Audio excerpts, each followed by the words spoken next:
Match nul satisfaisant, mais on a gagné. Bonsoir. Bonsoir. Vous avez regardé le match, c'était comment? Alors le match était très bien, une très belle rencontre. J'ai été ravi et honoré d'avoir soutenu mon pays, la Côte d'Ivoire. Les éléphants de Côte d'Ivoire ont prouvé qu'ils sont capables de beaucoup et j'ai vraiment aimé. Du coup, vous attendiez à une victoire, mais le match, c'est soldé par un match nul. Vous êtes un peu déçu ou bien c'est un match nul satisfaisant pour vous? C'est un match nul satisfaisant parce qu'en vrai de vrai, c'est nous qui avons gagné. Voilà, on a quand dit la vérité, c'est nous qui avons gagné. Parce qu'il y a un but qui a été refusé. Voilà, sinon, parce que si le but aurait été maintenu, on aurait gagné. Et les éléphants ont possédé le match. Ils étaient en possession et ils ont joué comme il se devait. C'est de ça qu'il s'agit. Match nul satisfaisant, mais on a gagné.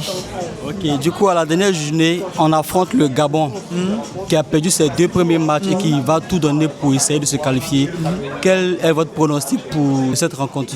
La réponse est très facile parce qu'elle est dans ta question. Victoire pour la Côte d'Ivoire. Parce que si le Gabon a perdu ses 2 premiers matchs, c'est pas nous, ils vont venir gagner. Donc victoire pour la Côte d'Ivoire. Peu importe le score, mais eux-mêmes, ils savent.